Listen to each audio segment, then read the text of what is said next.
आप लोगों ने पढ़ रखे हैं।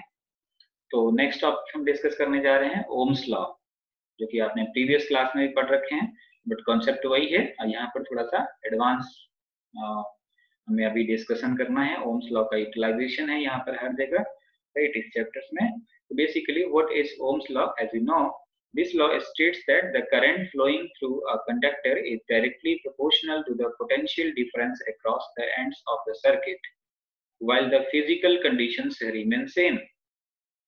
एक दो पॉइंट्स में बॉदर कर देता हूं इसमें कि किसी भी कंडक्टर से जो करंट फ्लो हो रही थी, जो हम लोगों ने अभी बात की है कि किसी भी कंडक्टर से जो करंट फ्लो हो रही थी, flow of charge, and that is called electric current, and that is directly proportional to potential difference across the ends of the circuit. अगर मैंने कह दिया कि ये कोई सब्सटेंस है तो इसके क्रॉस मैंने कोई पोटेंशियल अप्लाई कर दिया है, ये पॉजिटिव टर्मिनल है, ये नेगेटिव टर्मिनल है, राइट। तो potential difference, that potential difference across the ends of the circuit, circuit का मतलब कि ये कंप्लीट सर्किट है, ये सब्सटेंसेस के अक्रॉस कितना हमने पोटेंशियल इस एंड पे अप्लाई कर रखा है, while the physical conditions remain same. physical conditions का मतलब है कि उसका डायमेंशंस, दैट मींस की वॉल्यूम, राइट, और उसका प्रेशर और टेम्परेचर चेंज नहीं होना चाहिए। दैट मींस कि अगर आप कोई एक्सपेरिमेंट्स परफॉर्म कर रहे हैं इलेक्ट्रिक करंट या रेजिस्टेंस या वोल्टेज मेजर करने के लिए, तो उस एक्सपेरिमेंट्स के ड्यूरेशन में पोटेंशियल, वोल्टेज, ये पैरामीटर्स जब आप मेजर कर रहे हैं तो टेम्परेचर, प्रेशर, वॉल्यूम ये नहीं चेंज होना चाहिए। That is the physical conditions remain same.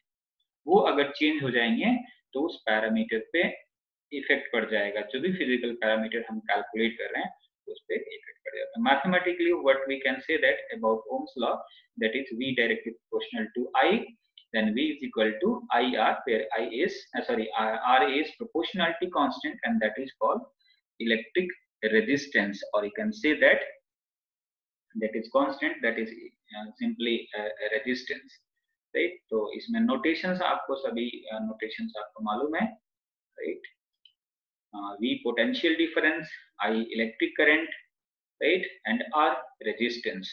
यहाँ पर प्रोपोर्शनलिटी कांस्टेंट जो जनरेट हुआ, that is called, that constant, that proportionality constant known as resistance, right. तो ये बहुत ही इंपॉर्टेंट फैक्टर यहाँ पर एक जनरेट हुआ ओम्स लॉ से, राइट। तो हम लोगों ने अभी डेफिनेशंस इलेक्ट्रिक करंट का डिस्कस कर चुके हैं। प्रीवियस चैप्टर में हमने इलेक्ट्रिक पोटेंशियल, पोटेंशियल डिफरेंस के बारे में बहुत ही डिटेल में डिस्कस कर चुके हैं, राइट। तो इस फॉर्मुलेशन से हम बहुत ही फास्ट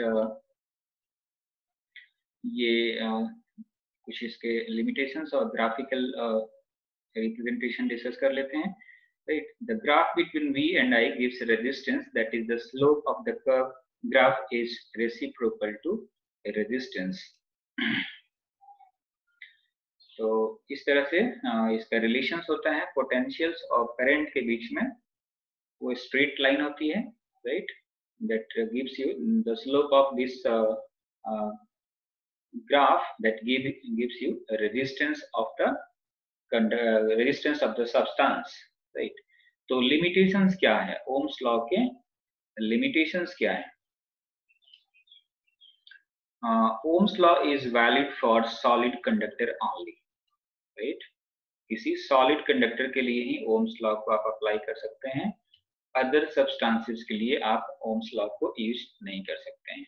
तो अब यहाँ पर दो तरह के, यानी कि हम कह सकते हैं कि दो तरह के सब्सटेंस हो गए ओम्स लॉ के बेसिस पे। सब्सटेंस एक जो कि ओम्स लॉ को फॉलो करेंगे तो उसको ओमिक कंडक्टर बोल सकते हैं, ओमिक सब्सटेंस बोल सकते हैं।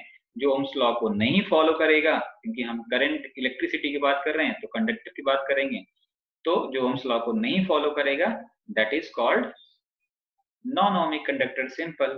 तो यही पे लिखा है कि the conductor which obeys Ohm's law is called ohmic conductor. For example, metals, and the conductor which do not obey Ohm's law is called non-ohmic conductor. For example, semiconductor, diodes, non-metals, right?